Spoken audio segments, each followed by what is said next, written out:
Jazz artists are famous for merging different music genres to create a sound unlike any other. The Atlanta Jazz Festival is a month jam-packed with events any music fan wouldn't want to miss. Let's check it out. Home to one of the largest free jazz festivals in the country, Atlanta plays a prominent role in the vibrant history of jazz. Each year, Piedmont Park hosts the Atlanta Jazz Festival with a month-long lead-up, showcasing some of the best jazz artists in the nation. Originating in 1977 with the primary goal of celebrating jazz music, the festival organizers set out to create a welcoming environment for jazz fanatics and newcomers alike. Today, over 40 years later, the festival is still free and larger than ever. As the executive director of the Mayor's Office of Cultural Affairs, Camille Russell Love has been organizing the Atlanta Jazz Festival for 20 years. Love shared with us the history of the festival, how it has evolved, and what it has to offer today's festival goers. The Atlanta Jazz Festival was the brainchild of Maynard Jackson. He was our first African-American mayor, and he felt that jazz music as an American indigenous art form should be celebrated and should be presented in Atlanta. He thought Atlanta could be the capital of the South relative to jazz music. And he also felt like it should be free. And so that was the beginnings of the first Atlanta Jazz Festival, and I think that the tenets that it was founded upon have been carried on throughout the history of the festival. It's still free. The beauty of the Atlanta Jazz Festival is that it offers a platform for legends to play as well as emerging artists. Well, I'm always excited about the emerging artists that we present.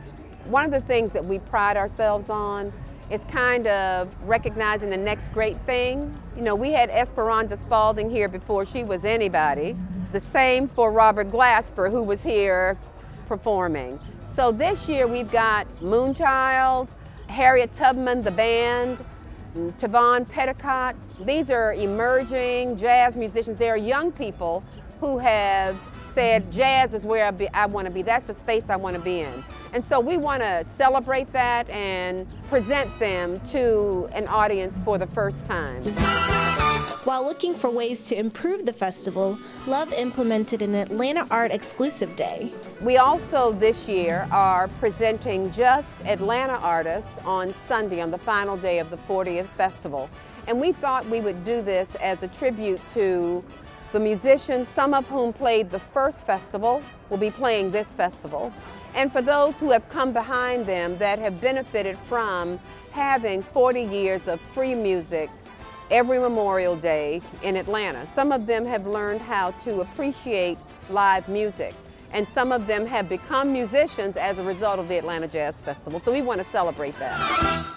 The voice of the festival, Ernest Gregory, offered his perspective on the impact the festival has had on the city of Atlanta. From Pharaoh Sanders playing The Creator Has a Master Plan at sunset was one of those captivating moments. Hearing the likes of Ornette Coleman on stage, Sarah Vaughan, Carmen McRae, you know, some of the giants that no longer are here with us. And that was the beauty of Atlanta Jazz Festival at that point. We were presenting legendary musicians for free that was basically unheard of. And it's a world-class festival. Give kudos to the fact that they're still going strong after 40 years. It's still free after 40 years. And today is a prime example of star power.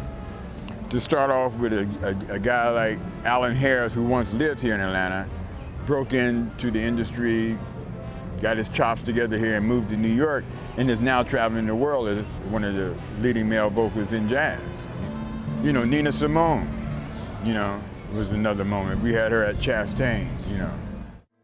Let's catch up with trumpet performers Nicholas Payton from New Orleans and GSU's own Darren English from Cape Town, South Africa, to hear a little bit about their journey in jazz.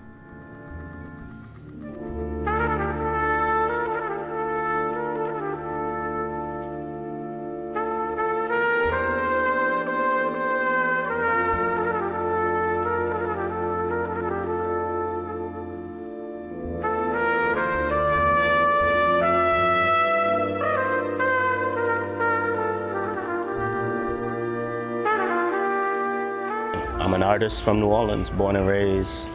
Both of my parents are musicians. My mother is a classical pianist, as well as a former operatic singer. She plays in church to this day. My father, he passed away several years ago, but great bassist, great sousaphone player. Played on a lot of early New Orleans R&B hits like Aaron Neville, Tell It Like It Is, Lee Dorsey, Working on a Coal Mine. Decided he didn't want to play electric bass anymore and focused on acoustic bass for the rest of his career. And I'm a product of not only them, but so many great New Orleans musicians. So. Ultimately, I don't consider myself a musician. I consider myself an artist, and music is one of the ways in which I used to express that artistry. I'm also a writer. I'm also an intellectual. I'm also a scholar. I'm also a student. I'm a lot of different things. So artist is more in line with what I am. I'm not just a musician, you know. I don't look at myself in the jazz realm. For me, it's all black music. And I span the whole continuum from blues, gospel, swing, soul, R&B, funk, hip hop. I want access to all of it, not just some little box called jazz. You know? I play black music. Well, the most important part of black music is that it was established as a means for us to communicate, not only with each other, but to our ancestors, to our elders. It is a lifeline for us, particularly those of us who have been brought here against our will through the transatlantic slave trade, where millions of Africans were enslaved for over hundreds and hundreds of years. Because they were not allowed to speak their native languages, we developed a new language in the blues. In places like Congo Square, which may be the only place in continental America where the enslaved Africans were allowed to practice their drumming rituals, singing, and so forth every Sunday. And out of that birthed people like Buddy Bolden, King Oliver, Sidney Bechet, Jelly Roll Morton, and eventually Louis Armstrong, who, all due respect to Michael Jackson, Louis Armstrong was the original king of pop. He redefined the quarter note, 1, 2, 3, 4. He redefined how that felt, and as a result of his new voice coinciding with the advent of a new technology in the phonograph record, he was the world's first pop star, Louis Armstrong.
In addition to being asked to perform at the Atlanta Jazz Festival, English also had the honor of being on the official ballot for the 2017 Grammys.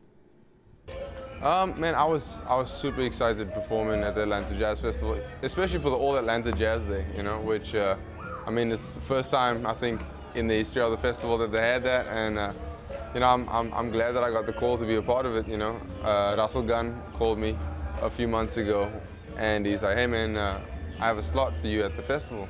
And, you know, without checking my calendar or anything, I was like, I can do it, you know. So yeah, we had a lot of fun on stage, you know. I prepared some new material for the show, so it was fun. I had the same rhythm section that everyone else had too, you know. So kudos to those guys for learning everyone's music, you know. There were 5 or 6 artists. But I think everyone did a great job, you know. The highlight was just playing with those guys, you know, just being on stage. The audience received it well, that's always good, you know. I don't think there's a stop to that either, you know. Like, I'm constantly trying to practice more and, you know, open more doors playing wise, you know. I'm not really focused on getting more gigs or getting, you know, because I think those things come after you've actually spent enough time with the instrument and you continue doing that. Those things will come, you know. So I think I'm grateful being on the journey and having mentors around to say, hey man, you know, you have to stick to this, or, you know, don't swerve too far off track. So it's good having those people around, you know. I mean, I'm grateful that I grew up in South Africa, you know. Like, there are a lot of, I guess, pluses that I feel growing up there, you know, just with the variety of music that was around, you know, both indigenous and you know, cultural music and American music as well. If you played Marvin Gaye right now in South Africa, everyone would go crazy. But they'll also go crazy if you played some Abdullah Ibrahim. So it's like, there's like kind of like this respect that goes all across genres, styles, and cultures, which is really, you know, like, I actually really appreciate that about South Africa, you know. But I grew up there my entire life, you know, born and raised. And I left when I was 17 to go to Norway to study. And after that, I've just kind of been going from country to country and kind of going back to visit. And after Norway, I went back home and finished my degree, and then came to Atlanta. And I must say, like, I do feel quite at home in Atlanta. You know, there's like a lot of things for me that are so similar to at least Cape Town, not maybe the entire South Africa. So there's this love in Atlanta for me that I really like relate to South Africa or to Cape Town. It is different in some respects, you know, but I think growing up in South Africa, it feels similar to, say, if I had to grow up in Atlanta in some ways, you know, just with certain different cultural things and accents and languages as well, you know. Renee Marie is a renowned jazz musician who gave us insight into how jazz has deeply impacted her life. Music is like a live thing to me. It's so personal for me. It touches me deeply. It always has since I was a little girl, you know. Would hear songs and not understand the lyrics, but still be moved to tears by what I was hearing and not knowing why. I think I'm lucky in that way, that my love for music and appreciation for it is not predicated upon what stage I'm on or what's written about me or anything like that. I still have the same joy and appreciation for it. It's for everybody. Crosses all genres, just like any other type of music. You know, it's not specifically for any demographic. It's children can love jazz, the elderly can love jazz, and everybody in between across genders, social strata, you know. It's for anybody who's moved by it. And who says the new generation doesn't like jazz? The Atlanta Jazz Festival offers a special section just for the little ones. So we have a kids zone, and in the kids zone we have an amazing art wall that's being created by the children. There are 150 panels that have been cut up into blocks to create one picture. And so kids are coloring the panel, and then the image is emerging as the day goes on. And when we're finished with that, we're gonna hang it in a public place. We also have kite flying, we have face painting, we have Atlanta United Soccer. It's a place where parents can come and let the kids get exhausted so that they can enjoy the music later on.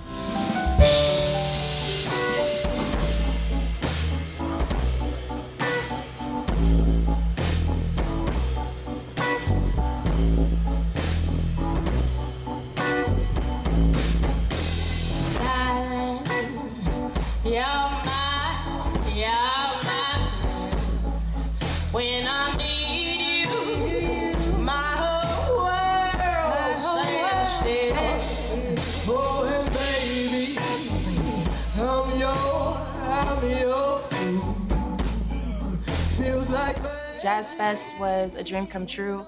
For any young jazz artist, you want to be on a festival stage. So being able to do that here in Atlanta at the 40th anniversary was just super awesome. And I hope to tour internationally soon. But oh no, it's just what you do. Must be magic, 'cause I only see. It was hard though. It was very hard singing that day. Strep throat was going around. So I had to sing through it. But we had a blast. Today's goodbye, but not forever. Our love has gone, baby, it's okay. We share beauty in our way. And even though our love is gone, oh, baby, it's okay. As an indie artist, you're paying for everything out of pocket. You're promoting yourself. You're out there doing your own branding. Like the whole idea with the red hair and the retro thing, I came up with because I'm like, what's gonna differentiate me from every other girl out here doing music? And for me, I think it's the authenticity of it, and the whole big band retro thing, I think it's needed right now. We don't have anything like that right now. So to bring back a little bit of the old and fuse it with the new, I think is cool.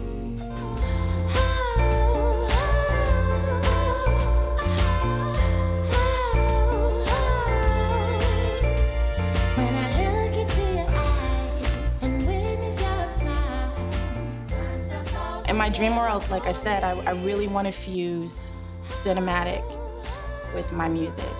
And so the next project is going to be a full-length feature film, bringing in all original music, bringing a big band to record that original music, and then shooting the behind-the-scenes footage of all of that.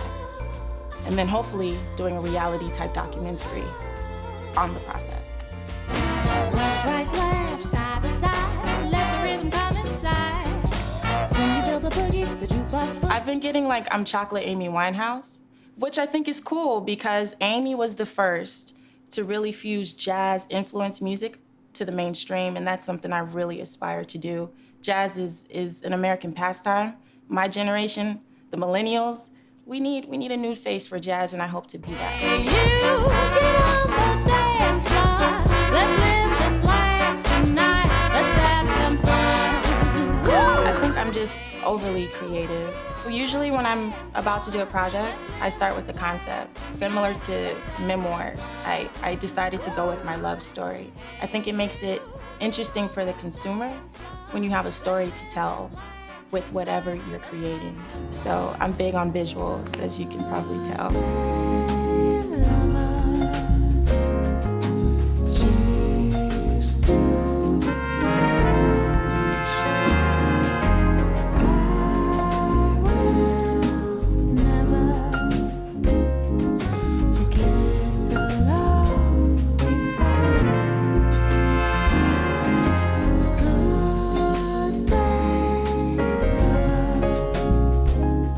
Tell any other new artist, just don't give up.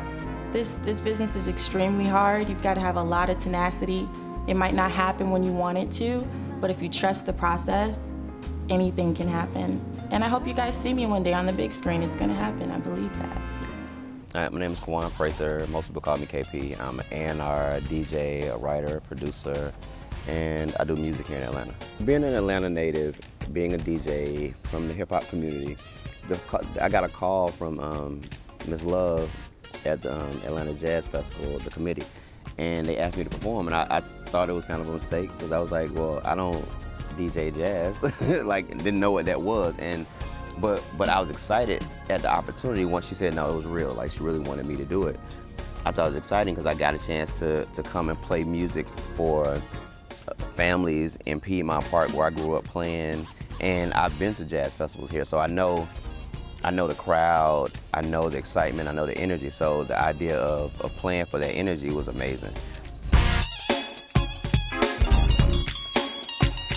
It was a challenge because, you know, I wanted to represent myself as a DJ, but I also wanted to make sure that the crowd had enough familiarity I had my homeboy Morris Brown, Mo Better Brown. He's a Grammy Award-winning trumpet player. He came down and played with me on the set, and we practiced. We practiced for a couple days. But the odd thing was when I got here, we probably did about, of the hour set that we practiced, we did about 10 minutes of that practice. The rest of it was just real, and it was like, as a DJ, I guess that was my experience in jazz, where it's like you get in the room and whatever the crowd gives you, that's what you give back. And it was kind of one of the most interesting, but one of the more fun gigs I've ever done, because when you get to look at a crowd of so many different people, so many different ideas come to you.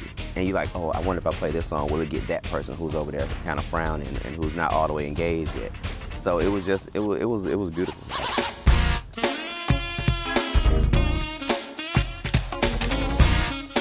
I think the benefit of being in Atlanta is, as a creative, we didn't have a structure at first. When we first started doing music or anything creative, there wasn't a business attached to it. So we kind of were just doing all the creative things we wanted. So being a part of the Dungeon family, I was a producer, I was a writer, I was a DJ. So all those things always were there. They were ever present. So as we got more popular and the opportunities presented themselves, we were prepared to just put ourselves in them. So I started working with L.A. Reid early 90s, maybe. I met him probably in 92, but I started officially working for him as an A&R president around 1996. During that time, I was in a group called Parental Advisory, and while we were working, we were signed to LaFace First. So we used to work at a studio at LA's house, and he used to come down to the studio and talk to us and, you know, just kind of give us information and pick our brains. And one of those times he asked me to come over to the house, because the studio's in the back of the house. We went over to the house. He played me a couple of records from other people like Tony Braxton. He asked me my thoughts. So as I gave them to him, I was giving him my DJ thoughts. He was like, wow, that's interesting. You ever thought about doing A&R? And that was the start of it. And during that process, I learned everything about the music business at LaFace. A&R is artist. Well, the initials A&R represent artist and repertoire. So the job and the duty of the job is to kind of wrangle all the assets and access that we have and use it to get, you know, projects done. Like, I know Usher, I know Jermaine, let's put them together, and that's one part of A&R.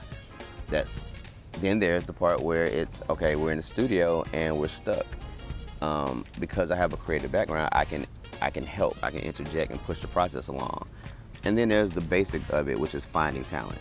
And finding talent is, you know, I think everybody on some level does it, but I think it becomes professional when you do it consistently and there's a track record of it working. When I started A&R, there wasn't necessarily the internet to grab from, so you had to really physically go out and find people. And the benefit of that was you got to know people. So you get to know the character of the person. To watch someone like T.I., who from day one, his character's always been intact. To watch him grow through this process, go through all these changes, and become successful and remain that same person, like that's probably the biggest reward of my job. It's like seeing somebody who did the work, you know, earn the accolades, but remain the person, the human that you met first.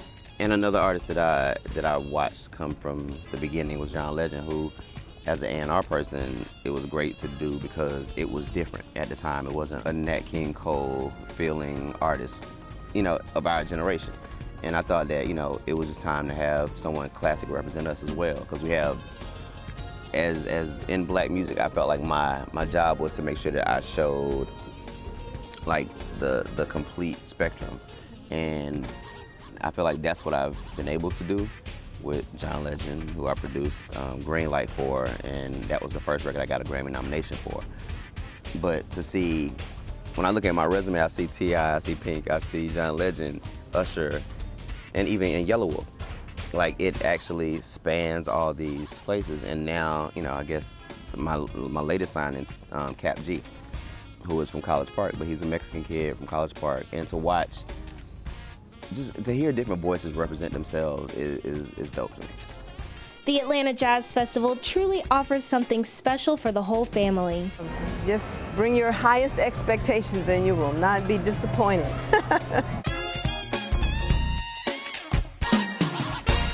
Wow, isn't it great that such a star-studded lineup is free to the public? As always, Georgia Detours will be here bringing you the best of it all. I'm Dominique Times. Thanks for joining us, and we hope to see you soon.